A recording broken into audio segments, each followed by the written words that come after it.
તો ખરેખર તંત્ર એક જાતનું બ્લેક મેજિક છે કે શું છે, કે તંત્ર કોઈ સારા કામ માટે બી યુઝ થઈ શકે? આ ચીજનો ગલત ઉપયોગ કરીને આજે આપણે એનું નામ આપી દીધું છે બ્લેક મેજિક. ભાઈ, કર્મનું તો ફળ બધાને મળતું હોય છે. પહેલાના માણસો હતા એ મંત્રોથી સામના માણસને મારી પણ નાખતા હતા. તો આ 10 મહાવિદ્યામાંથી તમારી કઈ વિદ્યા ઉપર પારંગતતા વધારે છે? જો પહેલા અગર તમે એક પ્રશ્ન છે તમારો કે આટલા માણસો ત્યાં શું કામ જાય છે, ખાસ કરીને સેલિબ્રિટી.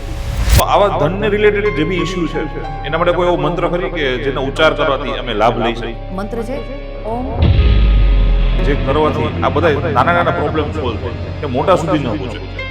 તો તમને ઘરમાં સુખ શાંતિ જોઈ છે તો તમારા ઘરમાં બિરાજેલ જે તમારી દેવી છે.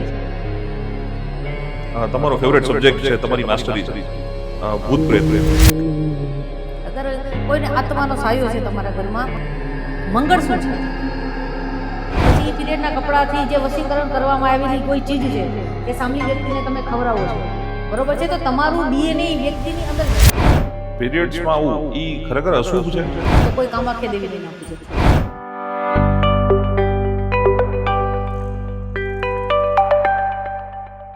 જામનગર સિટી ટોક્સમાં આપનું સ્વાગત છે અને આપણા જે મહેમાન છે બહુ ખાસ છે. એ એક એસ્ટ્રોલોજર છે. એ ખાલી જ્ઞાનથી એસ્ટ્રોલોજર નથી પણ ડિગ્રી લીધેલા છે.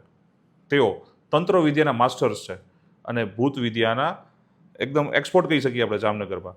એ બે મિસાલ છે, એમનું જ્ઞાન કોઈની તોલે આવે એવું નથી. તો આપણે સ્વાગત કરીએ છીએ આપણા પોડકાસ્ટમાં ડૉક્ટર ગીતાબેન ગોંડલિયા. ગીતાબેન, તમારું સ્વાગત છે અમારા પોડકાસ્ટમાં. ગીતાબેન, આજે આપણે ઘણા બધા વિષયો ઉપર ચર્ચા કરવાના છીએ. લાઈક તંત્ર વિદ્યા થઈ ગઈ, કુંડલી થઈ ગઈ, ગ્રહ વિદ્યા થઈ ગઈ, અને મને જ્યાં સુધી ખબર છે તમારો ફેવરેટ સબ્જેક્ટ છે તંત્ર વિદ્યા, અને એની ઉપર અમારે આજે ઘણું બધું નોલેજ લેવું છે, ઘણું બધું જ્ઞાન અમારા દર્શક મિત્રોને બતાવવું છે અમારો. તો કુંડલીમાં જે ગ્રહો હોય, જે ખાના દર્શાવેલા હોય છે, અને ઘણીવાર આપણે એવું સાંભળતા હોઈએ છીએ કે આ ખાનાનો આ ગ્રહ તમને આમ નુકસાન કરે અને આ ખાનાનો આ ગ્રહ તમને આમ સપોર્ટ કરે. એ સિસ્ટમ શું હોય છે આખી? એ કઈ રીતે વર્કઆઉટ કરતું હોય છે આખું? વિવેકભાઈ, જો જોવા જાય ને તો કુંડલીના 12 ખાના હોય, બરોબર છે? 12 ખાના. જેમ કે પહેલું જે ભાવ છે એને જે તમે પેલું ખાનું કહો છો, જે પહેલો ભાવ છે એને લગ્ન કહેવાય. હવે કુંડલીમાં 12 ભાવ હોય છે. ફર્સ્ટ હાઉસમાં બેઠેલો એટલે પહેલા ભાવમાં બેઠેલો ગ્રહ તમારી આખી કુંડલીનો માલિક હોય છે. હવે માની લો કે એવી રીતે કે પહેલા ભાવનો સ્વામી અગર 6ઠે 8મે અને 12મે ગયો હોય તો તમને નુકસાન કરે. તો જે કહેવામાં આવતું હોય છે કે કુંડલીમાં રહેલા ગ્રહના જે ભાવમાં બેઠેલો ગ્રહ તમને સારો કે ખરાબ ફળ આપી શકે છે. તો કયા કયા ગ્રહ છે જે માણસને ખરેખર સપોર્ટ કરતા હોય છે, અને કયા એવા ગ્રહ છે કે જે માણસની કુંડલીમાં હોય તો એને નુકસાનકારક થતું હોય કે એની પડતી આવતી હોય છે? જો કોઈ પણ ગ્રહ, વિવેકભાઈ, ન તો હંમેશા સારું ફળ આપે છે ન તો ખરાબ. ગોચર પ્રમાણે જે ગોચરમાં જે ગ્રહોની સ્થિતિ હોય છે એ પ્રમાણે તમને ફળ મળતું હોય છે. ડિપેન્ડ કરે છે કે તમારી કુંડલીમાં કયા ગ્રહો કઈ જગ્યાએ બેસેલા છે. હવે માની લો કે કોઈનો સૂર્ય ફર્સ્ટ હાઉસમાં બેઠો છે તો એ અલગ ફળ આપશે, કોઈનો સૂર્ય અષ્ટમ સ્થાનમાં બેઠો છે તો અલગ ફળ આપશે. એટલે એક તમે ન કહી શકો કે એક ગ્રહ અહીંયા બેઠો છે તો એ જ ફળ આપે. એની દ્રષ્ટિ પણ માયને રાખે છે, એના ઉપર બીજા ગ્રહો દ્રષ્ટિ કરે છે એ પણ માયને રાખે છે. તો ઘણીવાર આપણે ધન લાભ જોતો હોય છે, નાના છોકરો હોય તો વિદ્યાનો લાભ જોતો હોય છે. તો બે મેન આ લાભ માટે કયા ગ્રહને સાચવવા માણસને પડતા હોય, કે કયા ગ્રહની પૂજા સૌથી વધારે કરવી પડે? જો અગર ધનની વાત કરતા હોય તો તમારી કુંડલીમાં ધનસ્થાન જે સેકન્ડ હાઉસ કહેવાય છે તેના અધિપતિ એને જોવા પડતા હોય. વિદ્યા માટે પંચમ સ્થાન હોય છે. અને ખાલી કારક તત્વો અગર તમે વાત કરતા હોય કે એના કારક કોણ છે તો સેકન્ડ ભાવ એટલે કે ધન સ્થાનનો સ્વામી અગર કુંડલીના હિસાબે જોવા જાય તો એક શુક્ર થયો અને પંચમ સ્થાનનો અધિપતિ ગુરુ થયો. તો આ બે ગ્રહો માયને રાખે છે ધન અને વિદ્યા માટે. જનરલી આપણે અત્યારે જોઈએ છીએ કે મેજોરિટી લોકો કર્જામાં વધારે હોય છે, લોન્સ વધારે હોય છે, ક્રેડિટ કાર્ડ વધારે હોય છે, અને ડિફોલ્ટ રેશિયો બી તમે જોવો છો તો ભારતમાં સૌથી વધારે અત્યારે ધીમે ધીમે ઇન્ક્રીઝ થાય છે કે માણસો રીપે નથી કરી શકતા, કુટુંબો તૂટવા માંડ્યા છે અને માંદગી વધવા માંડી છે. તો આ બધી વસ્તુ ગ્રહને રિલેટેડ હોઈ શકે? કોઈ ગ્રહ ખરાબ હોય એને લીધે આ વસ્તુ થતી હોય? હા, એટલે આ પ્રશ્ન લઈને લગભગ અગર મારા ઘરે અગર કોઈ ક્લાયન્ટ આવ્યા છે તો લગભગ માણસોનો પ્રશ્ન કર્જનો હોય છે કે અમે કર્જામાં ડૂબી ચૂક્યા છીએ. તો અગર તમે પૂછતા હો વિવેકભાઈ કે કર્જા માટે કયો ગ્રહ મહત્વનો હોય છે તો કયો ભાવ મહત્વનો હોય તો 6ઠો 8મો અને 12મો. 6ઠ્ઠો ભાવ રોગ ઋણ શત્રુનો છે, 8મો આર્થિક વ્યયનો આર્થિક નુકસાનનો છે, 12મો વ્યયનો છે. અગર આ ત્રણ ખાનામાં અગર કોઈ ક્રૂર ગ્રહ બેઠા છે કે કોઈ ક્રૂર ગ્રહની દ્રષ્ટિ છે કે 6ઠા 8મા અને 12મા સ્થાનના સ્વામીની તમને દશા, અંતરદશા કે મહાદશા, આમાંથી કોઈ પણ 2-4 ચીજો માયને રાખે છે કે જ્યારે એ ચીજના ચક્કરમાં તમે ફસાવ છો. અને ખાસ કરીને અગર છઠ્ઠું સ્થાન જે છે બરાબર છે, ત્યાં મંગળ નીચનો હોવો, ખાસ કરીને અગર કુંડલીઓમાં અગર તમે સર્ચ કરો તો મંગળની સ્થિતિ જ વધારે કર્જ માટે માન્ય રાખે છે. તો કોઈની કુંડળીમાં કોઈ મંગળની સ્થિતિ એવી છે કે જેને લીધે કર્જમાં આવી ગયા છે, કે ઓલરેડી એનો જે રનિંગ ધંધો છે એ ડૂબવા ઉપર છે, તો આને સુધારવું હોય તેનો રસ્તો ખરી? હા, શાસ્ત્રોમાં આપણે કેટલા બધી ઉપાયો આપેલા છે, જેમાં કર્જ મુક્તિ માટે ખાસ કરીને ગજેન્દ્ર મોક્ષ છે. ગજેન્દ્ર મોક્ષ સૌથી વધારે કર્જ માટે હોય છે. તો જ્યારે પણ કોઈ જાતક કર્જના ચક્રમાં ફસાઈ ગયું હોય તો એને ગજેન્દ્ર મોક્ષનો પાઠ ચોક્કસ કરવો જોઈએ. અને મેં ઘણીવાર એવું સાંભળ્યું છે કે માણસોની શું છે કે આવી પરિસ્થિતિમાં જનરલી બહુ ચિંતાનું માહોલ હોય એના ઘરમાં, અને એ કોઈ બી કાળે આ બધી નીકળવા માંગતા હોય છે, અને એ લોકો તંત્ર અને મંત્રની વિદ્યા તરફ જતા હોય છે. તો આ પહેલો તો મારે એ જાણવું છે કે તંત્ર વિદ્યા શું છે? તંત્ર વિદ્યા બનાવવાવાળું કોણ છે? તંત્ર બનાવવાવાળા સ્વયં શિવ છે. શિવનું શક્તિ છે તંત્ર, ઓકે. તો તંત્ર અને મંત્ર એ બે એક જ વસ્તુ છે કે બે અલગ અલગ વસ્તુ છે, કે બે પૂરક છે એકબીજાથી? નહીં, બંને અલગ વસ્તુઓ છે. મંત્ર એ શબ્દ છે, તંત્ર એ ક્રિયા છે. ઓકે. તંત્ર અને મંત્ર જનરલી મેં એવું સાંભળેલું છે, આપણે ઘણીવાર સાંભળતા હોઈએ છીએ કે એ ખરાબ વસ્તુ માટે જ માણસો વાપરતા હોય છે. તો ખરેખર તંત્ર એ એક જાતનું બ્લેક મેજિક છે કે શું છે, કે તંત્ર કોઈ સારા કામ માટે બી યુઝ થઈ શકે? અગર વિવેકભાઈ, વાત તો એ છે કે બ્લેક મેજિક અને વ્હાઇટ મેજિક, કે તંત્રનો ઉપયોગ લગભગ માણસો નથી જ કરતા, અને લગભગ માણસો તંત્ર એટલે જ શીખે છે કે કોઈનું ખરાબ કરી શકે. મેં એવા ઘણા કિસ્સાઓ જોયા છે કે તંત્ર શીખવા એટલે જ શીખવા જાય છે તાકી આપણે આનાથી પૈસા કમાઈ શકીએ, કાં પછી કોઈનું ખરાબ કરી શકીએ, કાં પછી આ સિદ્ધિ લઈ મથલ પોતાની લાલચ. તો અગર ભગવાન શિવે, જેમ મેં તમને આગળ કીધું, અગર ભગવાન શિવે અગર તંત્રની રચના કરી છે તો એ માણસના સારા માટે જ કરી હશે, બરાબર છે. પણ માણસ જે આગળ જેમ વધતું ગયું એની લાલચ વધતી ગઈ. જેમ કે અત્યારે કલયુગ છે તો અત્યારે લાલચ એની ચરમસીમા ઉપર છે. તો જે મંત્રો અને જે તંત્રનું ભગવાન શિવે જેનું ઉત્પન્ન કર્યું હતું, બરાબર છે, એનો જ આજે આપણે બીજી ગલત રીતે ઉપયોગ કરીએ છીએ. જ્યારે પહેલાં સંમોહનના મંત્ર હતા તો સામના માણસને મોહિત કરવા માટે હતા, આજે એનો તમે ગલત ઉપયોગ કરો છો. જેમ કે વશીકરણ તંત્રનો જ હિસ્સો છે, મારણ તંત્રનો જ હિસ્સો છે. પણ આજે આપણે આપણા ફાયદા માટે આ ચીજનો ગલત ઉપયોગ કરીને આજે આપણે એનું નામ આપી દીધું છે બ્લેક મેજિક. બાકી તંત્ર જે શિવે માનવ જાતના કલ્યાણ માટે કરેલું હતું, આજે એને આજે આપણે બધા એને શું કહી દીધું છે બ્લેક મેજિક. બ્લેક મેજિક, કે મારી માથે બ્લેક મેજિક થયું છે. એક્ઝેક્ટલી. અને એવું પોસિબલ છે કે કોઈ વ્યક્તિ, કોઈ થર્ડ પાર્ટી, એટલે કે કોઈ નુકસાન કરતો વ્યક્તિ હોય કે કોઈની ઈચ્છા ત્રીજા વ્યક્તિ ઉપર પૂરી કરવા માટે તંત્રનો ઉપયોગ કરીને એનું કામ કરાવી શકે? હા, કરાવી શકે છે. તો એ કોઈ, ચલો સારા કામ માટે કરાવે છે તો અલગ વસ્તુ છે, પણ ખરાબ કામ માટે, ફોર એક્ઝામ્પલ હું છું, મારો કોઈ દુશ્મન છે, હું કોઈ તંત્ર વિદ્યા કરાવું છું, હું તમારી પાસે કરાવું કે કોઈ સારા વ્યક્તિ પાસે તંત્ર વિદ્યા કરાવું, તો પછી એનું મને બી કંઈક નુકસાન થતું હશે ને, કે હું કોઈકનું ખરાબ કરું છું? તો ભાઈ, કર્મનું તો ફળ બધાને મળતું હોય છે. અને મંત્ર વિશે મેં એક વસ્તુ સાંભળેલી છે કે મંત્ર છે ને એ ખરેખર ઉચ્ચાર એ એક રિધમ છે, સંગીતનું રિધમ હોય એવી રીતે. ઘણા વર્ષો પહેલા સંસ્કૃત જ્યારે ડેવલપ નહોતું થયું ત્યારે મંત્રને યાદ રાખવા માટે, કે આવનારી પેઢી જોઈ શકે, એને સાંભળી શકે, તો એને શાબ્દિક રૂપ આપવા માટે એને શબ્દમાં રૂપાંતરિત કરવા આવ્યા એ રિધમને, એ બન્યા મંત્ર. આ વિશે તમારું શું કહેવું છે? હા, મંત્ર રિધમ જ છે. મંત્ર રિધમ જ છે. હા, જેમ કે ઓમ છે એ શબ્દ થઈ ગયો, ઓમ શબ્દ થઈ ગયો, પણ ઓમ એ મંત્ર થઈ ગયું. ઉચ્ચારણ, ધ્વનિ, વાઇબ્રેશન, કે તમે જ્યારે પણ તમે કોઈ એક મંત્ર બોલો છો, માની લો કે તમે ગાયત્રી મંત્ર બોલો છો, તો એ જે મંત્રના શબ્દો સાથે જોડાયેલી જે રિધમ છે એ વાઇબ્રેટ થઈ અને તમારી ઓરા અને તમારી ઉર્જા સાથે કનેક્ટ થાય છે, તો એ શબ્દ મંત્ર બની જાય છે. ઓકે. તો કોઈ સ્પેસિફાઈ કાર્ય હોય, કોઈ વિદ્યાર્થી છે, કોઈ બિઝનેસમેન છે, તો એના માટે સ્પેસિફાઈ એવો આપણે મંત્ર સાંભળતા હશે કે ભાઈ તમે આ મંત્રનો જાપ કરો કે ઉચ્ચાર કરો તો એ કાર્ય થઈ જાય. તો મંત્રમાં ખરેખર આટલી શક્તિ હોય છે કે તમારા કાર્ય થઈ શકતા હોય ખાલી મંત્રથી? હા, અગર તમે આને સાયન્સના રીતે જોવા જાઓ તો પણ આ પોસિબલ જ છે કે મંત્ર, હમણાં જે આપણે વાત કરી ને કે ધ્વનિ, તમારી ચેતના ક્રિયા, જે તમારા ચેતાતંત્ર છે, તમે એક વાઇબ્રેશનથી, માની લો કે તમે શુક્રનો મંત્ર કરો છો તો શુક્રનો મંત્ર આવશે ઓમ રામ રીમ રોમ સ શુક્રાય નમઃ. તો એ જે રિધમ તમારા ગળામાંથી જે વાઇબ્રેટ થાય છે એ તમારા મસ્તિષ્ક સુધી જાય છે અને ત્યાંની જે નર્વસ સિસ્ટમ છે એ એક્ટિવ થાય છે. તો ક્યાંક ને ક્યાંક તમારો શુક્ર સારો થયો. જે શુક્ર છે એ તમારા મગજમાંથી એક કેમિકલ ડિસ્ચાર્જ કરતું હોય છે. તો જ્યારે તમે આ મંત્રનું ઉચ્ચારણ કરો છો તો એક વાઇબ્રેશન જ્યારે તમારી બોડીની અંદર જાય છે એ બોડી સામે પછી એ પ્રમાણે ઇફેક્ટ કરતી હોય છે. તો મંત્ર જ્યારે કહેવામાં આવતું હોય છે કે ભાઈ તમે કોઈ માણસને માની લો કે આ મંત્ર છે કે ભૂત પિચાસ નિકટ નહીં આવે, તો શું કામ કે એના શબ્દથી એ તમે જે મંત્ર બોલો છો એ રિધમ જે છે એ વાઇબ્રેટ થઈ અને તમારી ઓરા સાથે જોડાય છે. મંત્રોમાં એટલો પાવર હોય છે કે મંત્રોથી જ પહેલાંના માણસો હતા એ મંત્રોથી સામલા માણસને મારી પણ નાખતા હતા. એ મંત્રોની તાકાત હતી કે અગર તમે સહી રિધમથી કરો છો તો કોઈ અગર સામે આરીસો છે એને પણ તમે તોડી શકો છો. તો મંત્રમાં પાવર હોય છે, રિધમમાં પાવર હોય છે.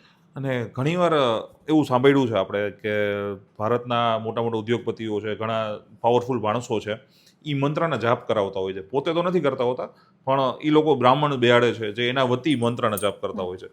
તો એવું શક્ય ખરી કે મંત્રનું જાપ કોઈક બીજું કરે અને ફળ તમને મળે?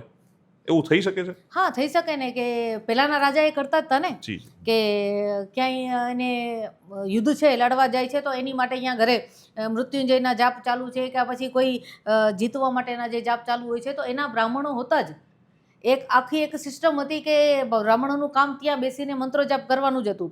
તો એ એના નામથી માની લ્યો કે તમે અહીંયા મારી પાસે નથી, તમે કોઈ વિદેશમાં રહો છો, તમે કીધું કે બેન મારે આ મંત્રોના જાપ કરવા છે કે મને આ પ્રકારની પ્રોબ્લેમ છે, તો હું તમારું નામ લઈ અનુષ્ઠાન કરી અને તમારા માટે હું એ મંત્રોનું ઉચ્ચારણ કરાવીશ, અનુષ્ઠાન કરાવીશ, તો એ ફળ તમને મળશે. કેમ કે એવા ટાણે એમાં જે યજમાન તરીકે તમારું નામ હોય કે ભાઈ હું આ કામ વિવેકભાઈ માટે કરું છું અને આનું ફળ તમને મળે. તો આપણે ઘણીવાર સાંભળવામાં આવે છે કે 10 મહાવિદ્યા. તો એ 10 મહાવિદ્યા શું છે? 10 મહાવિદ્યા એ શક્તિના 10 સ્વરૂપ છે. અગર વાર્તા સાંભળવા જાઓ તમે કે 10 મહાવિદ્યા એટલે શું, તો 10 મહાવિદ્યામાં માં સતી, એની પાછળની આ એક કહાની છે, વાર્તા છે કે જ્યારે સતી એમના ફાધર જે છે બરાબર છે ત્યાં યજ્ઞમાં જવા માટે જીદ કરીને કે શિવજીએ જ્યારે તેને રોકવાની કોશિશ કરી ત્યારે માં 10 દિશાઓમાં પોતાનું રૂપ લઈને ઊભા રહી ગયા. આ એક કહાની છે કે આને તમે 10 મહાવિદ્યા માટે તમે જોડી શકો. બાકી 10 મહાવિદ્યા એ દેવીના શક્તિના 10 સ્વરૂપ છે. તો આ 10 સ્વરૂપને આ જ્યોતિષશાસ્ત્ર કે તંત્રશાસ્ત્ર સાથે કઈ રીતે આપણે જોડી શકીએ છીએ? હા, તો જે રીતે તમે વાત કરી ને કે જ્યોતિષના પ્રમાણે ગ્રહોના હિસાબે પર તમે 10 મહાવિદ્યામાં તમે કેવી રીતે જોડી શકો. તો હરેક ગ્રહને હરેક માતાજી પ્રેઝન્ટ કરે છે, બરાબર છે. જેમ કે અગર તમને શનિ તકલીફ પહોંચાડે છે, તમારી કુંડલીમાં એનો સારો સ્થાન નથી કે કોઈ પણ રીતે તમને નુકસાન પહોંચાડે છે શનિ, તો તમે મા કાળીને પૂજો. કેમ કે શનિને શાંત કરવા માટે મા કાળી જે મહાવિદ્યાની 10 મહાવિદ્યાની સૌથી પહેલી દેવી છે, બરાબર છે. એવી રીતે જો તમારી કુંડલીમાં મંગળ તમને ખરાબ ફળ આપે છે તો એની માટે બગલામુખી છે, કેતુ માટે ધ્રુમાવતી. તો 9 ગ્રહોને અગર કંટ્રોલ કરવા માટે કોઈ દેવી હોય, શક્તિ હોય, તો એ 10 મહાવિદ્યામાંથી તમે કોઈ પણ જોઈ શકો છો. અને તમે કહ્યું કે તંત્રમાં, તો તંત્રમાં પણ 10 મહાવિદ્યાનો જ વધારે પડતો ઉલ્લેખ છે અને સૌથી શક્તિશાળી તંત્ર 10 મહાવિદ્યામાંથી જ હોય છે. તો આ 10 મહાવિદ્યામાંથી તમારી કઈ વિદ્યા ઉપર પારંગતતા વધારે છે? બગલામુખી. બગલામુખી માતાજી વિશે આપણે સાંભળેલું છે કે આપણા દેશના વડાપ્રધાન છે, ઘણા બધા ફિલ્મ સ્ટાર્સ છે, એમના મંદિરે જતા હોય છે, પૂજા કરતા હોય છે. સામાન્ય માણસને બહુ ઓછું નોલેજ છે ગુજરાતમાં બગલામુખી માતાજી વિશે કે બગલામુખી વિદ્યા વિશે. તો સામાન્ય ભાષામાં સમજવું હોય તો આપણે કઈ રીતે એને સમજાવી શકાય કે સમજી શકાય? જો વિવેકભાઈ કે 10 મહાવિદ્યામાંથી 8મી મહાવિદ્યા બગલામુખીની છે. અને બગલામુખીનું પ્રાગટ્ય સ્થાન તમે નહીં જાણતા હો, પણ બગલામુખીનું પ્રાગટ્ય સ્થાન ગુજરાતના જુનાગઢ જિલ્લાના હરિદ્રા નદી કિનારે છે, જે અત્યારે ભટ્ટવાવડી તરીકે ઓળખાય છે. ત્યાં માં બગલામુખીનું બાળ સ્વરૂપ છે, તે પ્રાગટ્ય સ્થાન છે. અગર તમે ગૂગલ બી સર્ચ કરશો અને ત્યાં લખશો કે બગલામુખીનું ઉદ્ગમ સ્થાન ક્યાં છે, તો એ પણ કહેશે કે જ્યારે ભગવાન વિષ્ણુએ પૃથ્વી પર પ્રલય આવવાનો હતો ત્યારે ભગવાન વિષ્ણુએ માં બગલામુખીની સાધના તપ કરી, તપસ્યા કરી, ત્યારે બગલામુખી માતાજી હરિદ્રા નદીમાંથી બહાર પ્રગટ થયા હતા. તે આપણા જૂનાગઢમાં ભટવાવડી કરીને ગામ છે ત્યાં છે, અને અત્યારે પણ ત્યાં નાનકડું ને સરસ મજાનું મંદિર છે આપણું. પણ આપણે ખાલી એટલું જાણીએ છીએ કે બગલામુખી એટલે કા પછી નાલખેડા, બરોબર છે, કા કાંગડા. કાંગડા. આપણા ધ્યાનમાં ખાલી આ જ 2 જ મંદિરો હોય છે, પણ આપણે નથી જાણતા, ગુજરાતમાં રહેવા છતાં આપણે નથી જાણતા કે ગુજરાતમાં પણ બગલામુખીનું પ્રાકૃતિક સ્થાન જૂનાગઢમાં ભટવાવડી ગામે છે. તો બંગલામુખી જે વિદ્યા છે એનો લાભ શું હોય છે? કઈ વસ્તુ છે એવી કે જેને લીધે મોટા મોટા વ્યક્તિઓ, અભિનેતાઓ, નેતાઓ તેના આશ્રય લે છે, ત્યાં જાય છે અને એના કામ સિદ્ધ કરે છે? જો પહેલાં અગર તમે એક પ્રશ્ન છે તમારો કે આટલા માણસો ત્યાં શું કામ જાય છે, ખાસ કરીને સેલિબ્રિટી, તો બગલામુખી દેવી એ સ્તંભનની દેવી છે. બગલામુખી દેવી એ શત્રુઓ ઉપર વિજય દેવનારી દેવી છે, બરોબર છે. તો અગર તમે શત્રુઓથી પરેશાન છો, કોર્ટ કજિયાથી પરેશાન છો, કોઈ એવી ચીજ છે જેણે તમને રોકી દીધા છે, મતલબ સ્તંભન. અગર તમે બગલામુખીનું ચિત્ર પણ જોશો તો ત્યાં હશે કે માતાજી એક રાક્ષસ છે જેની જીભ પકડીને હાથમાં દંડ લઈને ઊભા છે. તો બગલામુખી એ સ્તંભનની દેવી, બગલામુખી શત્રુ ઉપર વિજય આપનારી દેવી છે. બસ આ જ કારણથી ત્યાં સેલિબ્રિટીઓ જાય છે. અને આજે કોણે શત્રુ નથી ભાઈ?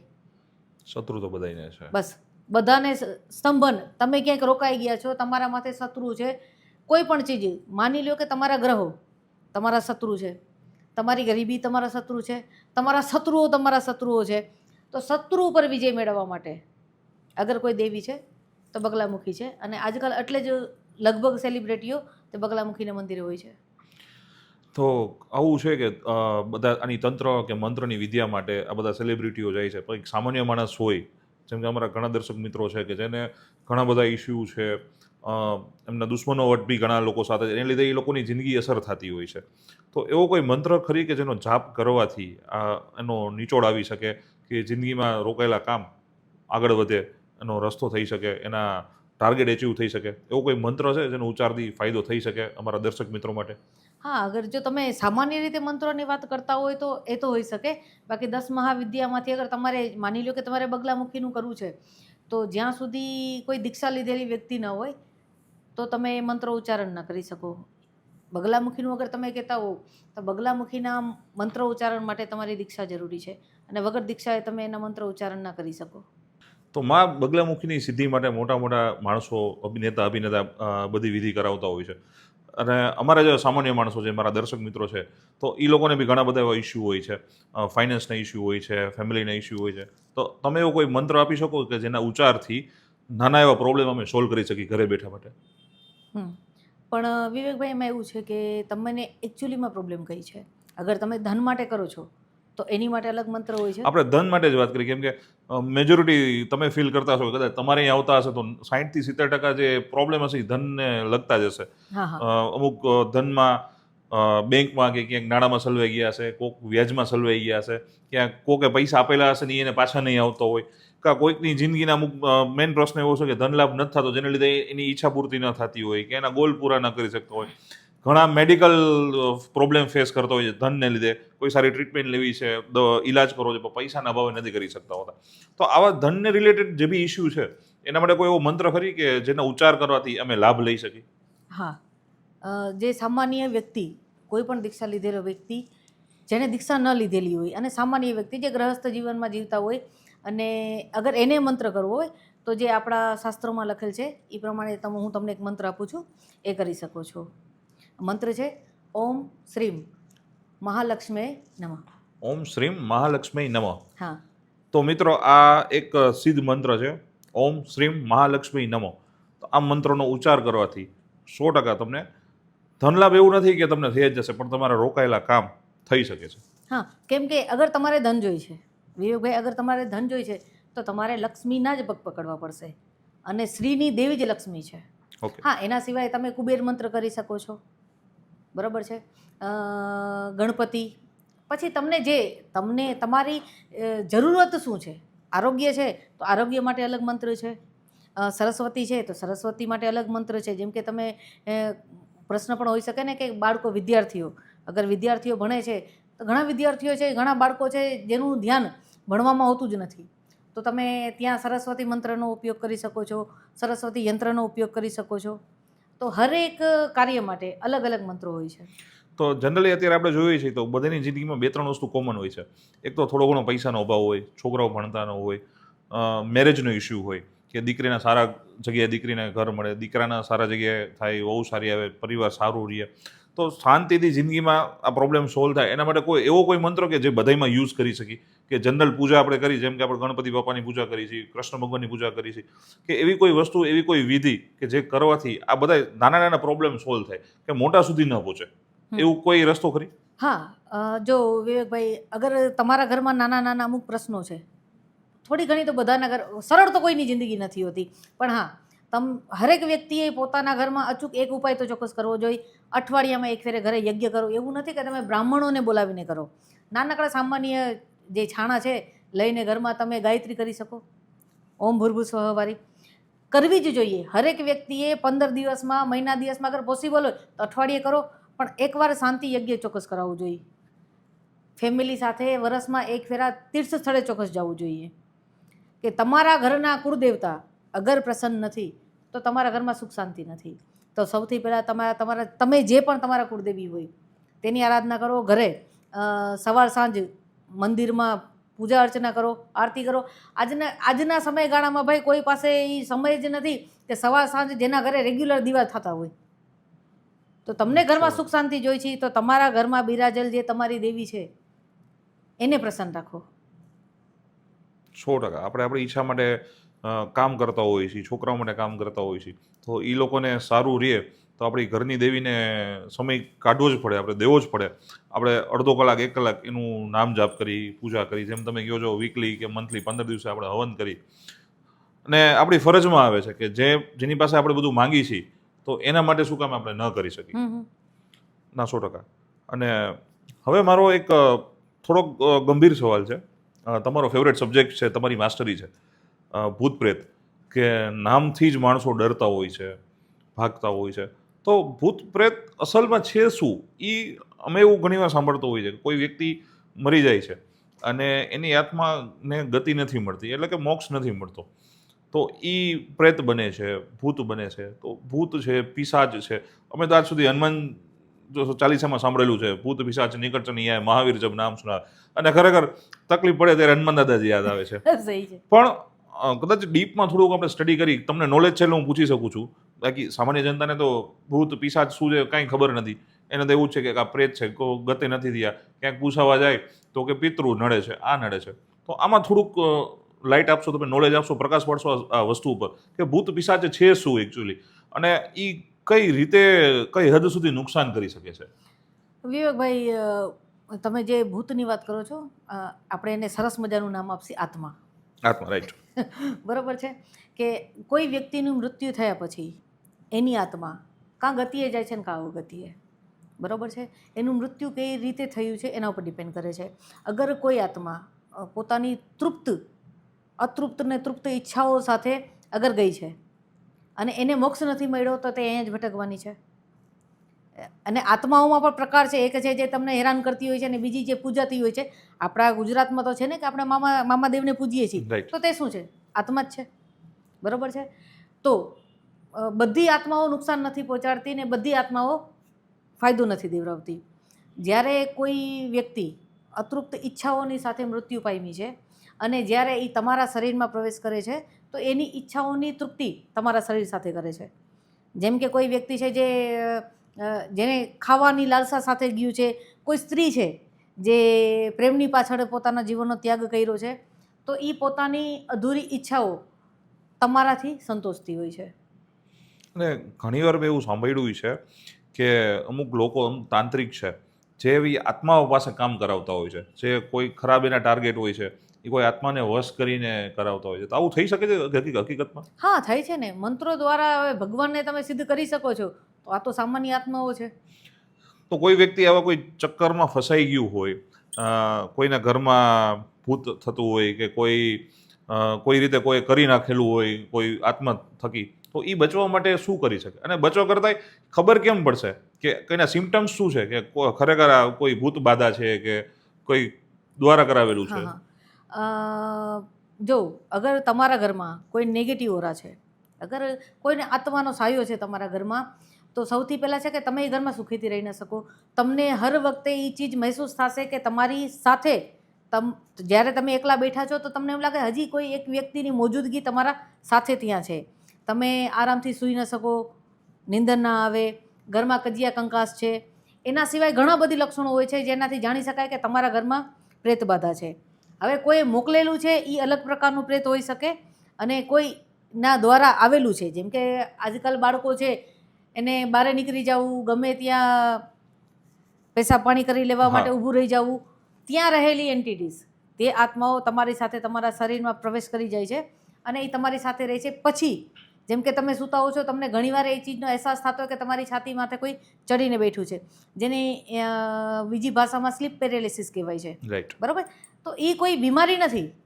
એ ચીજનો અહેસાસ છે, એ તમને અહેસાસ દેવડાવે છે કે તમારી સાથે હું અહીંયા છું. કોઈ પણ વ્યક્તિમાં જ્યારે પ્રેત બાધા આવી હોય તો એનામાં લક્ષણો જેમ કે અચાનક એનું ચહેરો બદલાઈ જવો. ચહેરો બદલાઈ જવાનો મતલબ એવો નથી કે એના ચહેરામાં કોઈ બીજાનો ચહેરો દેખાય, પણ હા, એનો ભાવ બદલી જવો, એની રહેણી કહેણી બદલી જાવી, એની ભાષા, જે વ્યક્તિ છે કે સદંતર હસતું રહેતું હોય છે એ અચાનક ગુમસુમ થઈ ગયું. બરાબર છે? એના બોલચાલમાં ફરક પડી ગયો, ખુદને અવ્યવસ્થિત રાખે છે. જે વ્યક્તિ પોતાને એકદમ અપ ટુ ડેટ રાખતો હતો તે વ્યક્તિ. આવા ઘણા બધી લક્ષણો છે, પણ વ્યક્તિ પર લક્ષણો અલગ અલગ પ્રકારના હોઈ શકે. જોવામાં એ પહેલાં આવતું હોય કે એનામાં પ્રેત કઈ પ્રકારનું છે.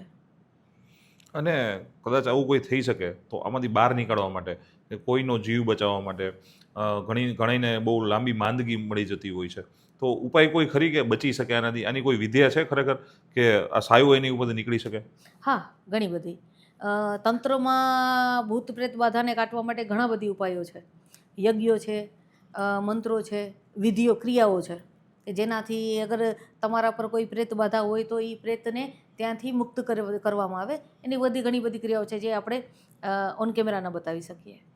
મેં તમારી ટીમ જોડે વાત કરી લીધી, આપણે પોડકાસ્ટની જ્યારે વાત ચાલુ હતી તમારી ટીમને કન્સલ્ટ કર્યું અને એમને મને ઘણી રસપ્રદ તમારી સ્ટોરી કીધેલી કે તમે ખાસા એવા ટાઈમથી આ ભૂત પ્રેતને ભગાડવાનું કામ કરો છો અને ઘણા બધા લોકો એને રિલીવ તમે અપાવેલી છે. તો તમારો અનુભવ એક અમારા ઓડિયન્સ સાથે શેર કરશો કોઈ એવો કે ખરેખર એનું પ્રિકોશન્સ લઈ શકે, માણસનું ધ્યાન રાખીને બચી શકે, કે કોઈ રીતે વળગી ગયું હોય અને પછી એની શું પરિસ્થિતિ થઈ હોય ને એના માટે તમે લોકોએ શું કરેલું? હું તમને કહીશ વિવેકભાઈ કે મારી કુંડલીનો પહેલો કેસ જ્યારે મેં કોઈ વ્યક્તિમાંથી પ્રેત કાઢ્યું હતું.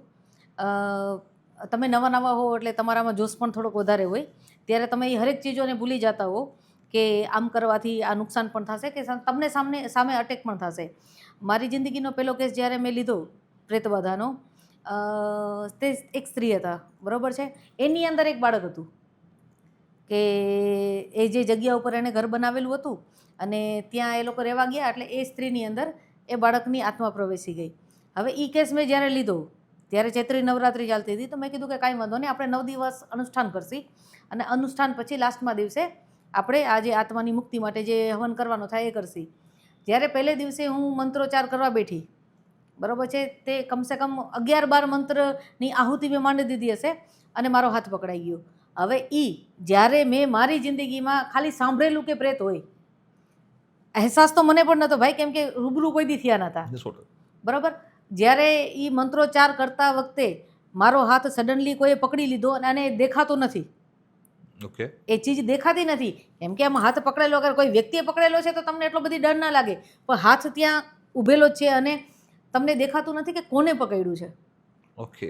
અને એ જે સ્થિતિ મને થઈ હતી અને હું એ ચીજને આજે પણ યાદ કરું છું ને એ મારી જિંદગીની બેસ્ટ મુવમેન્ટ હતી કે જ્યારે મેં કોઈ પ્રેતને ફીલ કર્યું છે. અને ત્યારે મને એ ખુદ સમજાણું કે અગર તમે કોઈ આવું ખતરનાક કાર્ય કરવા જાઓ છો, કોઈ પ્રેત સામે લડવા જાઓ છો, તો તમારી સેફટી, તમારું રક્ષા કવચ તમારી સાથે હોવું જોઈએ. અને એ દિવસથી જ્યારે પણ મેં કોઈ પણ પ્રેત બાધાનું કામ કરવા ગઈ છું, મેં મારું રક્ષા કવચ અને મારી સેફટી પહેલાં જોઈ છે. એક તો સ્ત્રી તરીકે તમને હેટ્સ ઓફ છે કે તમે આ ડેરિંગવાળું કાર્ય કરો છો, અને બીજી વસ્તુ એક મેં નોટ કરી કે તમે આ મુવમેન્ટને બેસ્ટ મુવમેન્ટ તરીકે કેલ્ક્યુલેશન કરો છો કે જ્યારે અમારા જેવા નોર્મલ પર્સન હોય છે કે ભૂતથી ભાગવાની વાત કરતા હોય છે, અને તમે એક સેવાકીય રીતે કોકનું સારું થાય અને એ તમે પારંગતતા તમને મળી છે, તમને વિદ્યા મળી છે અને તમે એનો જે ઉપયોગ કરો છો સમાજ માટે, કોઈનું ઘર સુધરે, કોઈનું જીવન સુધરે એના માટે, ખરેખર કાબિલે તારીફ છે. આ વિદ્યા તમને કઈ ઉંમરથી તમને મળી હતી અને તમારા ગુરુ કોણ આ વિદ્યા દેવા માટે? એમાં હું કહી શકીશ ભાઈ કે આમાં હું એક ચીજમાં એક ફિલ્ડમાં તો નથી. હા, એકચ્યુઅલી બરાબર કેવું છે કે એક સ્ત્રી તરીકે લગ્ન પહેલા કે લગ્ન પછી સ્ત્રી તરીકે આ ફિલ્ડ જોઈન્ટ કરું અને આ ફિલ્ડમાં આગળ વધવું બહુ અઘરું પગલું છે. સમાજ શું કહે, સ્ટાર્ટિંગમાં તો બહુ તકલીફ પડે. અત્યારે તમારું બહુ સારું નામ છે, લોકો તમને નમતા આવે છે કેમ કે તમારું કાર્ય જોયું છે લોકોને, બરાબર. પણ ક્યાંક શરૂઆત કરી હશે તમે આ વસ્તુની, કોકને ખબર પડી હશે, ત્યારે ઘણા બધા સવાલો થયા હશે. કેમ કે એક જ્યોતિષીની ફિલ્ડ ગણીએ તો એક સ્ત્રી તરીકે તો ઓકે છે, પણ ભૂત પિશાચ કાઢવાની વાત આવે અને એમાં કોઈ સ્ત્રી હોય તો તમને બહુ અવરોધય તમને મળ્યા હશે. તો તમારી જર્ની કેવી હતી આ વસ્તુમાં? જર્ની તો હવે એમ કહી શકાય કે ભાઈ બહુ ખતરનાક રહી. કેમ કે સૌથી પહેલાં તમારે તમારી ફેમિલી જોવાની છે. યસ. જ્યારે મેં તમને મારા પહેલાં કેસની વાત કરી ત્યારે જ્યારે આ ચીજ મને થઈ અને એની આડઅસર જ્યારે મને થઈ તો એમાં ત્યારે મને સમજાવવામાં આવ્યું હતું કે ના ઓકે છે, એસ્ટ્રોલોજી કરો છો ઓકે છે, પણ આ ભૂત પ્રેત પાછળ ન જાઓ કેમ કે તમને નુકસાન પહોંચાડશે. તો સૌથી પહેલાં તમારે તમારી ફેમિલીને કન્વિન્સ કરવી પડે કે ના કંઈ નહીં થાય, કાં પછી કશું થશે તો આપણે સાથે જોઈ લેશી. અને જ્યારે તમે આવી રીતે બારે કોઈ કાર્ય કરવા જાઓ છો, કેમ કે હું તો છેલ્લા 20 વર્ષથી કામ કરું છું, અત્યારે હું 45ની છું તો ત્યારે હું 25ની હઈશ. Yes yes. બરોબર છે, યંગ છું ને જ્યારે આ તમારા પીક ટાઈમમાં તમે હા, જ્યારે તમે આવી રીતે કોઈ કાર્ય કરવા જાઓ છો, ખાસ કરીને રાત હોય છે, જરૂરી નથી કે સ્ત્રીની ઉપર જ કોઈ પ્રેત આવ્યું હોય, પુરુષ પણ હોય છે. 100%. કેમ કે જગ્યા બી નક્કી નથી કે આ કામમાં કે કઈ જગ્યાએ તમારે જઈને કાર્ય કરવું પડે છે, કઈ ટાઈપનું કાર્ય કરવાનું છે અને કેવા માણસો છે, અને એક સ્ત્રી તરીકે એક યંગ એજમાં તમે ફેસ કરો છો. તો મેં તો ઘણી બધી તકલીફો અને ઘણી બધી શું કહેવાય સાહસ, એને સાહસ જ કહી શકાય કે રાતે જઈને કોઈ ચીજની અંદરથી પ્રેત કાઢીને એને મૂકવા જવું.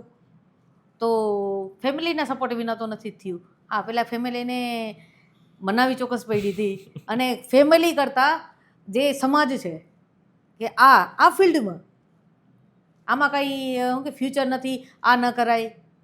એક સ્ત્રી તરીકે મેં આ બધી ચીજોનો સામનો ચોક્કસ કર્યો છે. કેમ કે પહેલી ચીજ છે કે જ્યારે કોઈ વ્યક્તિ ઉપર પ્રેત આવે તો એને પકડવા માટે ઘણા બધી માણસો જોતા હોય, અને એઝ અ સ્ત્રી તરીકે માણસો એમ વિચારતા કે આ શું કરી લેશે. એક્ઝેક્ટલી. બરાબર. તો ત્યારે માણસોને, સામલો માણસ જે મારી સાથે જે મારી આગળ કામ કરાવવા આવે છે એ વ્યક્તિને પહેલાં સૌથી પહેલાં મારા ઉપર ભરોસો હોવો જોઈએ, અને એ ભરોસો કેળવવા માટે મેં બહુ મહેનત કરી છે. તો તમે એક વસ્તુ પ્રૂફ કરેલી છે કે સંસારમાં સ્ત્રી જન્મ આપી શકે છે તો કોઈ બી કાર્ય કરી શકે છે. તો એક સ્ત્રી તરીકે સમાજમાં તમે એક બેન્ચમાર્ક સેટ ઓલરેડી કરેલો છે. તો તમે આજકાલની જે યંગ જનરેશનમાં તમે વુમન્સ જુઓ છો, વુમન્સ એન્ટરપ્રિન્યોર, કે એ લોકો પુરુષ સમવડી થવા માટે ઘણી બધી મહેનત કરે છે. એ લોકોને મારું એવું માન્ય છે કે ભાઈ સમવડી થવાની જરૂર છે જ નહીં, એ લોકો પુરુષ કરતાં આગળ જ છે. પણ છતાં અમુક માન્યતા એવી છે કે જે સ્ત્રીઓને ખોટા રસ્તે લઈ જાય છે આ બધી વસ્તુ પ્રૂફ કરવા માટે, એ લોકો એના ગજાબારનું પગલું ભરતા હોય છે, પેરેન્ટ્સની અગેન્સ્ટ જતા હોય છે. ઘણા એવા કિસ્સા જોયા છે કે પેરેન્ટ્સને ઘણીવાર વિરોધ કરતા હોય છે કે તમે આ વસ્તુ ના કરો, જરૂર નથી. પણ સ્ત્રી એની જાતને પ્રૂફ કરવા માટે આ પગલા પર વયા જતા હોય છે અને છેલ્લે હેરાન થતા હોય છે. તો એ લોકો માટે એક વુમન તરીકે તમે જે સક્સેસ મળેલી છે, તમે શું સંદેશ આપવા માંગશો? બસ એટલું ચોક્કસ કહે કે તમે સ્ત્રી છો, જે જન્મ આપી શકે છે એ મૃત્યુ પણ આપી શકે છે. હું જે ફિલ્ડમાં છું ને ભાઈ, હું તમને કહી શકું કે હું દેવી ઉપાસક છું. હું સ્ત્રી છું તો મને સ્ત્રીની તાકાતની ખબર છે. મને ખબર છે કે શક્તિ શું છે. શક્તિ એ છે જેના વગર શિવ પણ અધૂરો છે. એક્ઝેક્ટલી. બરાબર. પણ હા, રસ્તો એક હતો જ્યાં તમે સરળતાથી નહીં, ભલે તમને તકલીફો સાથે તમે અહીંયા પહોંચો, પણ તમારો ધ્યેય, તમારી ઈચ્છાઓ સહી હોવી જોઈએ. એવું નથી કે સક્સેસ માટે તમે કોઈ પણ ગલત રસ્તો અપનાવો. હું અહીંયા સુધી પહોંચી છું વિવેકભાઈ, તો મારી જર્ની બહુ લાંબી છે.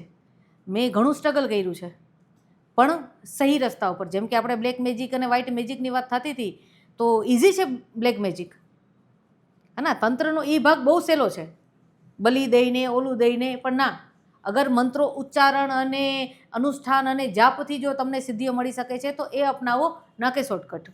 એમાં હું તમને ચોક્કસ એક એડ કરીને કહીશ કે ઘણા તંત્ર અત્યારે આ ફિલ્ડમાં સ્ત્રીઓ ઘણી બધી છે એમાં, કે તમને કોઈ કીધું છે કે બેન તમે આવો અમે તમને આ સિદ્ધિ અપાવી દેશી, પછી એના ઘણા બધી ફાયદા પણ ઉપાડવામાં આવે છે. તો શોર્ટકટમાં ન જાઓ. જે યુટ્યુબમાં પણ દેખાડવામાં આવતું હોય છે કે અમે તમને આ સિદ્ધિઓ અપાવી દઈ, તમને અપસરા સિદ્ધિ છે કે ઓલી સિદ્ધિ છે, તો 40 દિવસમાં, 45 દિવસમાં, 3 દિવસમાં એ શોર્ટકટ છે. તો હું સ્ત્રીને ચોક્કસ એટલું કહીશ કે અગર તમે આ ફિલ્ડ કે કોઈ પણ ફિલ્ડમાં જાઓ, શોર્ટકટ ના અપનાવો, મહેનત કરો. મહેનત કરશો, ફળ ચોક્કસ મળશે. ખુદ ઉપર ભરોસો રાખો. 100%. અને એક મારી જાણવું છે કે તમારું જે નોલેજ છે, તમારી પાસે વિદ્યા છે, એ પ્રમાણે તમે હવે આગળનું જે ભવિષ્ય છે આપણા દેશનું, ભારતનું, આપણા યશસ્વી વડાપ્રધાન નરેન્દ્ર મોદી સાહેબનું આગળનું ભવિષ્ય કેવું છે અને ભારતનું ભવિષ્ય કેવું છે? કેમ કે મેં એવું સાંભળેલું છે મારા ગ્રુપમાંથી કે કોરોના જ્યારે આવ્યું એની પહેલાં તમે આગાહી આ વસ્તુની કરેલી હતી કે વિશ્વ સંકટમાં આવવાનું છે અને ખરેખર થોડા ટાઈમ પછી કોરોના આવ્યું. તમે એ સમયમાં સંસારને લઈને તમારું જે નોલેજ ગ્રહને લઈને છે એની ઉપરથી તમે આ વસ્તુની આગાહી કરેલી હતી. તો હવે 2026 પછીનું જે ભવિષ્ય છે એ કેવું છે?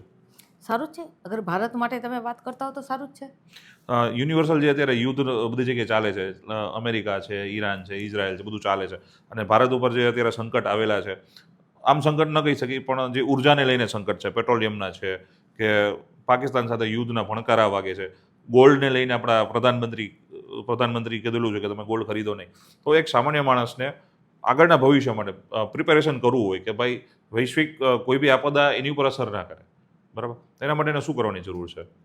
પહેલી ચીજ છે કે જો આજે કહેવામાં આવે છે કે યુદ્ધ થશે, લડાઈ થશે, કે ભારતની સ્થિતિ આર્થિક રીતે ખરાબ થશે ને, આ થોડા ગ્રહોની ચાલ છે જે ગોચર પ્રમાણે. બાકી ભારત જેટલું અત્યારે છે એના કરતાં વધારે આગળ વધશે. એટલે ભારત માટે કોઈ એવી બધી કોઈ ખાસ તમે કહી શકો કે નુકસાનકારક તો નથી. તો અત્યારે જે યંગ જનરેશન આવી છે જેને આપણે જેન્ઝી કહીએ છીએ અને એ લોકો ડિજિટલ ક્રિએટર તરફ વધારે આગળ વધી રહ્યા છે, ડિજિટલ બિઝનેસ કરે છે, ઇન્ફ્લુએન્સર બને છે. તો આ ફિલ્ડમાં સક્સેસ જોતું હોય તો શું કરવાની જરૂર છે સૌથી વધારે? ગ્રહો માટે પૂછો છો? કઈ ગ્રહની વીટી કે સફળતા મેળવવા માટે ઘણીવાર એવું કહેતો હોય કે તમારે ટુરિંગ વધારે કરવું હોય, મોજશોખ કરવું હોય તો તમારો શુક્ર પાવરફુલ હોવો જોઈએ, ડિજિટલી ફેમ જોતો હોય તો બીજો કોઈ ગ્રહ હોવો જોઈએ. તો જનરલી શું છે કે અત્યારે એક બહુ મોટો વર્ગ છે જે ડિજિટલી આગળ વધે છે, ડિજિટલ માધ્યમમાં એનું કેરિયર બનાવે છે. તો કયા ગ્રહની પૂજા કે કયા ગ્રહની વીટી પહેરવાથી એને ફાયદો થઈ શકે છે? જો વિવેકભાઈ, હું તમને વાત કરીશ. આપણે જ્યારે સ્ટાર્ટિંગમાં મળ્યા 2017-18માં, બરોબર છે, ત્યારે આપણે તમને એક શુક્રનો સ્ટોન આપેલો. યસ, 100%. જે શુક્રનો સ્ટોન આપેલો, તો શુક્ર શું કરશે? તમને કલા ચોક્કસ આપશે. કલાકાર તો જ બધા છે, બરોબર છે, પણ તમને પ્લેટફોર્મ મળવું અને ત્યાં સક્સેસ મળવી, બરોબર છે, એ કામ રાહુનું છે. આજે ઓનલાઈન જે બધું ચાલે છે, તમે જે ડિજિટલ યુગ કહો છો, ઓટીટી પ્લેટફોર્મ, એનો કારક છે રાહુ. અગર શુક્ર તમારો ગમે એટલો સ્ટ્રોંગ હશે ભાઈ, પણ રાહુ અગર તમારો સ્ટ્રોંગ નથી ને તો તમને ફેમ નહીં મળે. જેમ કે હા, આ ફેમનું કામ હું તમને ખાલી ફેમ કહું છું કે ફેમ કોણ આપશે? રાહુ આપશે. ડિજિટલ દુનિયાનો માલિક છે રાહુ. તો રાહુને મજબૂત કરવા માટે કે રાહુ સપોર્ટ કરે છે કે નથી કરતો, પહેલા તો એ કઈ રીતે ખબર પડશે આપણે? એ તો તમને બધાની પોતાની પર્સનલ કુંડલી ઉપરથી તમે જોઈ શકો. બાકી અગર જનરલ વાત કરવામાં આવે તો જનરલમાં ખાલી એટલું કહીશ કે એ પ્લેટફોર્મનો કારક ડિજિટલ જે મોબાઈલ છે, આમાં કરી જેના ભ્રમમાં આપણે ફસાયેલા છીએ, બરોબર છે, એ રાહુ છે. ઓકે, બરોબર છે. અને વિવેકભાઈ કે જ્યારે રાહુ તમારો એક્ટિવ છે, હવે તમે માણસો બીજા કહેશે કે રાહુ તો સક્સેસ ના આપે, સ્થાયી સક્સેસ ના આપે. સક્સેસ આપે, તમને ફેમ આપે, નામ આપે, રાહુ આપશે. શુક્ર તમને ઐશ્વર્ય આપશે. અગર તમે અહીંયા પોપ્યુલર છો તો બધી ચીજો તમને મળવાની છે, પણ રાહુનું પણ એક માઇનસ પોઈન્ટ છે કે રાહુ તમને અગર એટલો બધી સારો નથી તો તમને એક પરપોટા જેટલી, જેમ કે ઘણા કલાકાર આવ્યા જે ખાલી એક ગીતથી ફેમસ થઈ ગયા છે, પણ એને એનાથી કાંઈ આગળ મળ્યું નથી. તો એ પણ એક રાહુની ઇફેક્ટ છે. સ્થાયી જોતું હોય, અગર તમને સ્થાયી જોઈ છે વર્ચસ્વ તમારું, હા, લોંગ ટાઈમ સુધી અગર તમને ફેમમાં રહેવું છે તો એ તમને બીજા ગ્રહો તમારે ચોક્કસ જોવા પડે. બાકી હા, આ જે તમે ઓટીટી પ્લેટફોર્મની વાત કરો છો કે ડિજિટલ માર્કેટની વાત કરો છો, તો એમાં તમને રાહુ અને શુક્ર, આ બે ગ્રહો તમને રિઝલ્ટ આપે. તમે વાત કરતા હોય કે સ્ટોનની, જેમ આપણે હમણાં મજાકમાં વાત કરી કે તમે શુક્રનો સ્ટોન પહેર્યો છે, બરોબર છે, તો એવી રીતે તમે રાહુ અગર તમારી કુંડલીમાં કયા હાઉસમાં અને કેટલી ડિગ્રીમાં કઈ દ્રષ્ટિમાં બેઠો છે, પર્સનલ કુંડલી જોઈને કહી શકાય. આપણે વ્યક્તિગત ઓરા અને વાઇબ્સ ઉપર વાત કરી. ઘણીવાર કોઈ પ્રોપર્ટી લેવી હોય કે કોઈ ઘર વસાવવું છે કે કોઈ દુકાન લેવી છે, ઓફિસ લેવી છે, તો ઘણીવાર આપણે પગ રાખી આપણે એમ ફીલ સારું થતું હોય કે એમાં વાઇબ્સ સારી આવતી હોય, ઘણીવાર ન મજા આવતી હોય. તો કોઈ પ્રોપર્ટી કે એવું કંઈ લેવું હોય, આપણે દુકાન લેવી હોય, ઘર વસાવવું હોય, એ જગ્યામાં જાય તો આપણે કઈ વસ્તુ નોટ કરવાની હોય કે જેનાથી ખબર પડે કે આ વસ્તુ લેવા જેવી છે કે નથી? હવે એમાં વિવેકભાઈ, તમે શું ખરીદવા જાઓ છો એના ઉપર, અને તમારી બોડી શું ખરેખર એ ચીજને ફીલ કરી શકે છે એના ઉપર ડિપેન્ડ કરે છે. હવે ઘણાની બોડી એ પ્રકારની હોય છે કે એ ગમે ત્યાં ઊભા છે અને કશો ફરક નથી પડતો, અને ઘણાની બોડી જેમ કે રૂવાડા ઊભા થઈ ગયા, Goosebumps આવતા હોય. મુંજારો વરવા માંડ્યો, તો તમારી બોડી તમને એ દેખાડતી હોય કે ત્યાંની ઓરા કેવી છે. બધા પણ આ ચીજોને જાણી શકતા નથી. તમે 10 જણા છો, 10 જણામાંથી 5 જણાને ખબર પણ નહીં પડતી હોય કે અહીંયા નેગેટિવ ઓરા છે કે પોઝિટિવ વાઇબ આવે છે. તો વ્યક્તિગત રીતે તો તમે અલગ અલગ પ્રકારના માણસોને અનુભવ હોઈ શકે, બાકી હા, જ્યાં જવાથી તમારા મનને શાંતિ મળે તે જગ્યા સહી છે.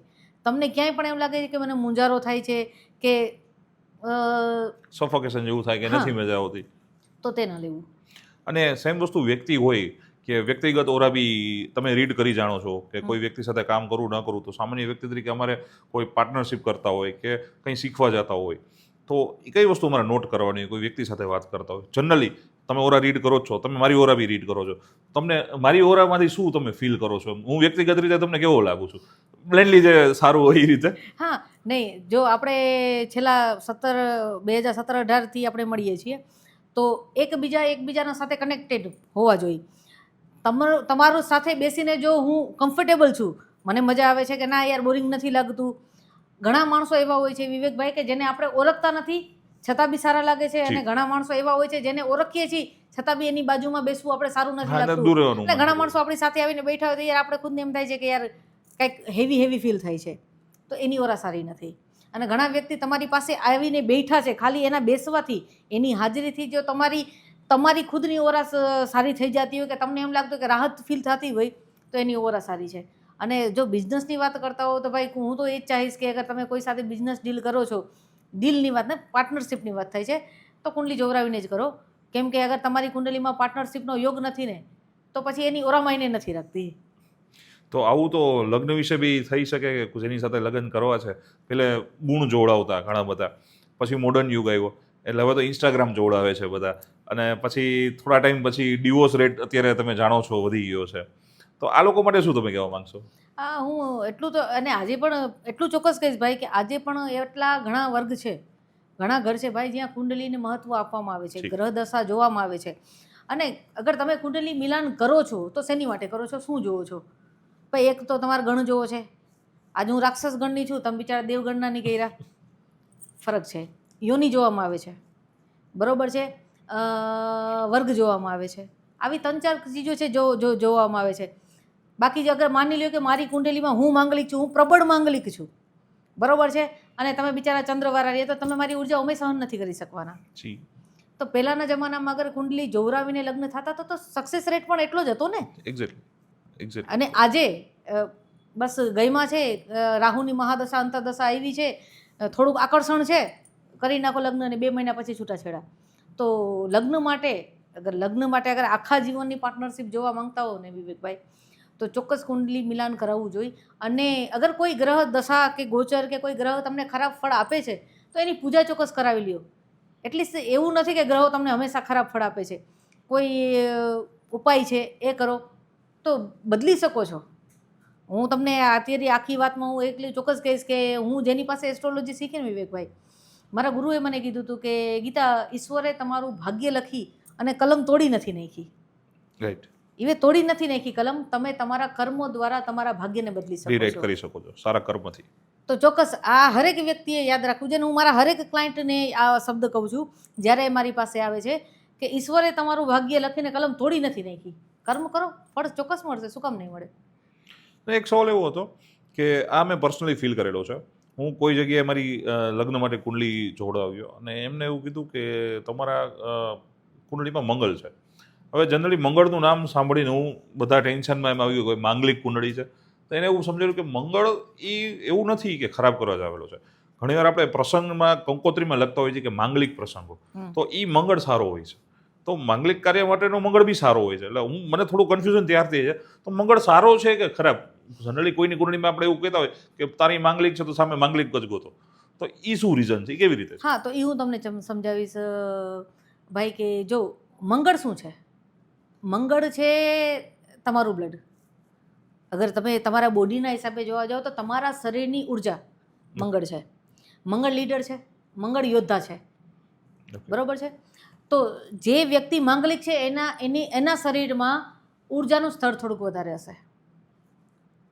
હવે એ જ વ્યક્તિના લગ્ન તમે કોઈ ચંદ્રના વ્યક્તિ સાથે કરાવો તો એનામાં ઉર્જાનું પાણીનું પ્રમાણ વધારે હશે, આમાં અગ્નિ તત્વ વધારે હશે. મંગળવાળી વ્યક્તિમાં અગ્નિ તત્વ વધારે હશે. તો તમારા અંદર ઉર્જા એટલી હદ સુધી વધારે છે, જો સામનું માણસ તમારી ઉર્જાને સહન ન કરી શકે તો આ દોષ ગણાય. એટલે કહેવામાં આવતું હતું કે મંગળવાળી વ્યક્તિના લગ્ન મંગળવાળી વ્યક્તિ સાથે થાય, બરોબર છે. અને બાકી મંગળ વિના તો તમે કોઈ માંગલિક કાર્ય ન કરી શકો. એક્ઝેક્ટલી. એટલે મંગળ એક રીતે જોઈએ તો સારી જ વસ્તુ છે. ના હું તો ઘણા માણસોને કહું છું કે અગર મંગળવાળી વ્યક્તિ છે, અગર કોઈ છોકરી મંગળવાળી વ્યક્તિ છે, માંગલિક છે, તો એની સાથે લગ્ન ચોક્કસ કરાવવા. કેમ કે એનામાં ઉર્જાનું સ્તર જ વધારે છે. તમારી માટે ગમે એની સાથે ફાઇટ કરી લેશે. એક્ઝેક્ટલી. એક તો સ્ત્રી ઉર્જા છે અને એનો ભાઈ મંગળ હોય તો ડબલ ઉર્જા છે, તો તમને પ્રોટેક્ટ કરી લેશે કોઈ બી જગ્યાએથી. હવે અમારા સવાલ જવાબની સાથે અમારી ટીમ છે. અમારી ટીમમાં બી ઘણા બધા મિત્રોના સવાલ હતા જે તમારી વેઇટ કરતા હતા. તો હું કઈ ટીમમાંથી કોઈ સવાલ માટે?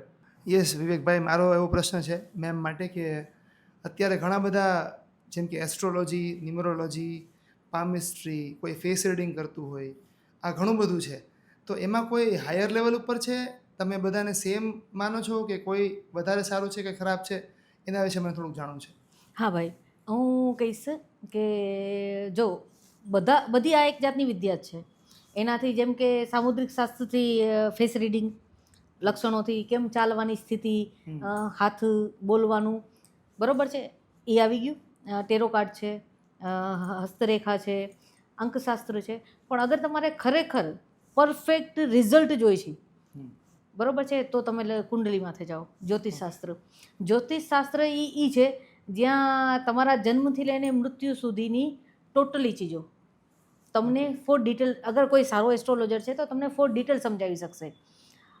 ટેરો કાર્ડ ને બધું સરસ જ છે. આપણે કોઈ પણ વિદ્યાને આપણે નીચે કે કોઈ લેવલ ઉપર નથી લઈ જતા. પણ હા, અગર આપણા શાસ્ત્ર પ્રમાણે જોવા જાઓ તો ભાઈ હું ચોક્કસ ગ્રહોનું ને કુંડલીનું કહીશ કે એ સૌથી ઉપર લેવલમાં આવશે. મંત્ર તંત્ર એ આખું અલગ થઈ ગયું, એ આખી ફિલ્ડ અલગ થઈ ગઈ. બાકી અગર તમે આ શાસ્ત્ર પ્રમાણે વાત કરતા હો કે અંકશાસ્ત્ર કે ટેરો રીડર કે જ્યોતિષ, તો હું જ્યોતિષનું કહીશ. કેમ કે એ પરફેક્ટ ડેટ સાથે અગર કોઈ સારો એસ્ટ્રોલોજર છે તો એ ડેટ શીખે તમને આપી શકે કે આ દિવસે આ થશે. હા, તમારા બોડીમાં તલ ક્યાં છે એ તમને એક એસ્ટ્રોલોજર સમજાવી શકશે. હા, ગ્રહોની સ્થિતિ પ્રમાણે.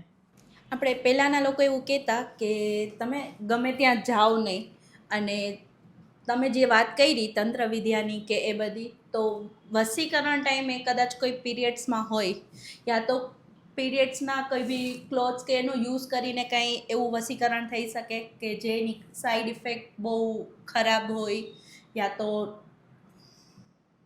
હા, વાત સાચી છે કે આપણા જે શાસ્ત્રમાં આપણા વડવાઓ આપણે એમ કહેતા કે ભાઈ પીરિયડના કપડાની કે કોઈ તમે તે વાત કરી, અને વાત આવી વશીકરણની, પીરિયડથી વશીકરણ કરવાનું. હા, અત્યારે તંત્રમાં એ સૌથી વધારે આગળ હાલે છે કે પીરિયડના કપડાથી વશીકરણ થાય છે. અને એ બહુ હાઈ લેવલ ઉપર થતું હોય. કેમ કે અગર પીરિયડના કપડાથી વશીકરણ કરવામાં આવ્યું હોય, પછી એ પીરિયડના કપડાથી જે વશીકરણ કરવામાં આવેલી કોઈ ચીજ છે એ સામલી વ્યક્તિને તમે ખવડાવો છો, બરોબર છે, તો તમારું ડીએનએ વ્યક્તિની અંદર જાય છે. જે તમે ચીજ જે વ્યક્તિને ખવડાવવામાં આવી છે તો એ ચીજ એની અંદર જાય છે, તો એ તમારું એક તત્વ એ વ્યક્તિની અંદર હંમેશા મોજૂદ રહેશે. ઓકે, તો એને મીન્સ એના બોડીમાં જાય છે કંઈ બી વસ્તુ, તો જ્યાં સુધી નીકળે નહીં ત્યાં સુધી શું એ એના વશમાં જ રહે? હા, જેમ મારી ટીમમાંથી એ સવાલ આવ્યો એમ હું બી જાણવા માંગુ છું અને મારી ઓડિયન્સ બી જાણવા માંગશે કે પીરિયડ્સમાં આવું એ ખરેખર અશુભ છે? કેમ કે આપણા ઘણાના ઘરમાં એવી બધી પ્રથા છે. ઇવન મારા ઘરમાં બી છે કે મારા ઘરમાં મારી વાઈફ કે મારા મધર કે કોઈ બી લેડીઝ છે પીરિયડ્સમાં હોય તો મંદિરને પડદો લગાડી દેવામાં આવે છે. પૂજા એ લોકો કરતા નથી. કોઈ સારી જગ્યાએ દર્શન કરવા જવાનું હોય અને પીરિયડ્સમાં આવે તો પોસ્ટપોન પ્રોગ્રામ કરી દેવામાં આવે છે.